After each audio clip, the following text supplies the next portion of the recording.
प्रसिद्ध music director Bappi Lahiri हमारे बीच में नहीं रहे और यकीन कर पाना मुश्किल है, पूरे देश के लिए एक बहुत बड़ी क्षति है कला के क्षेत्र में। बप्पी लहरी जिन्होंने संगीत जगत में एक बहुत बड़ी भूमिका, एक बहुत बड़ा योगदान दिया, लेकिन आज ये संगीत, आज ये ताना बाना का सफ़र यहीं पर थम गया है।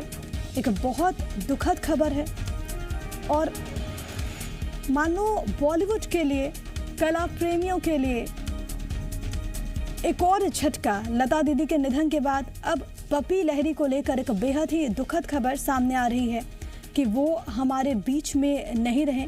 एक मधुर आवाज़ का जाना, इस तरीके से जाना, जाहिर तौर पर एक बहुत निजी क्षति के तौर पर ये हर किसी के लिए है। 69 साल की उम्र में उन्होंने आखिरी सांसें ली। बप्पी लहरी को लेकर ये जानकारी सामने आ रही है जो कि बेहद दुखद है।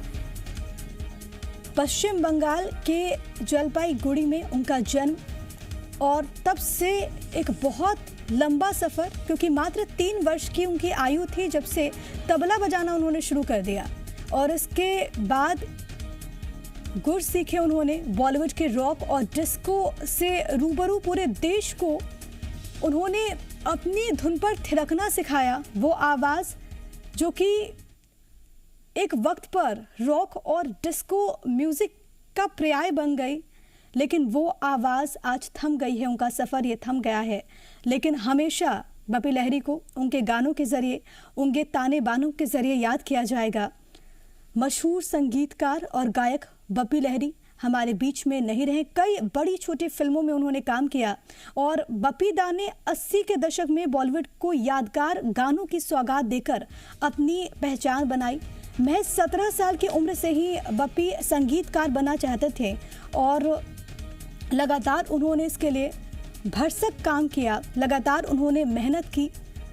एक बंगाली फिल्म से उनका ये सफ़र शुरू हुआ और उसके बाद पहली हिंदी फिल्म नन्हा शिकारी 1973 में उनको मौका मिला, जिसके लिए उन्होंने संगीत दिया था और उसके बाद से ये सफ़र शुरू हुआ और एक लंबी फहरिस्त है उनके गानों की। हाल फिलहाल में भर्ती कराया गया था और अपने उम्र के 69 साल के पड़ाव पर ही जो है उन्होंने आज सुबह अपनी आखिरी सांस ली है।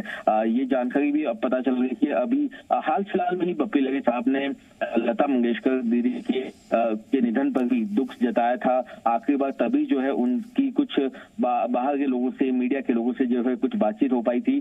फिलहाल जो परिवार है वो काफी शोक में है। ऐसी भी जानकारियां भी आ गई है। उनके जितने जो आसपास के जो उनके जानने वाले हैं उन्हें भी जानकारी अभी भी पता चली है।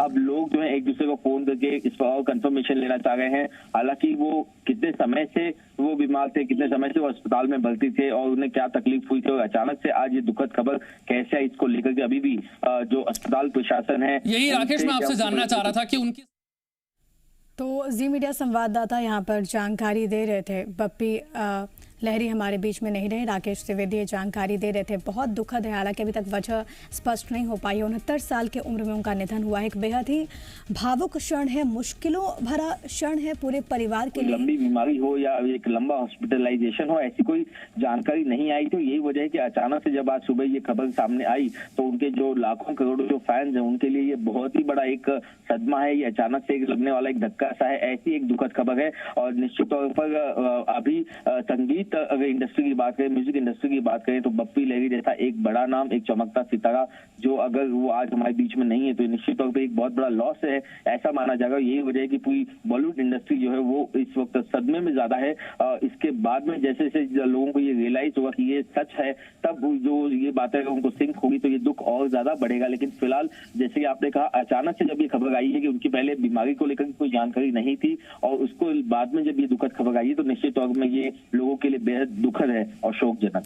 मुंबई लोगों के लिए बहुत दुखद है, बहुत शोकजनक है। राकेश त्रिवेदी इस बात की जानकारी दे रहे थे क्योंकि अचानक देखिए ये खबर सामने आई है और यकीन कर पाना बहुत मुश्किल है क्योंकि ना हॉस्पिटलाइजेशन की कोई जानकारी, ना इस बात को लेकर कोई डिटेल्स आई थी सामने कि वो बीमार हो, लेकिन अचानक इस खबर का आना यकीन कर पाना बहुत मुश्किल है। राकेश, जानकारी जुटाई जा रही है, फिर भी अस्पताल की तरफ से कोई तो इंतज़ार अभी फ़िलहाल करना होगा कि और क्या कुछ बड़ी बातें निकलकर सामने आती हैं, लेकिन बहुत दुखद ये खबर है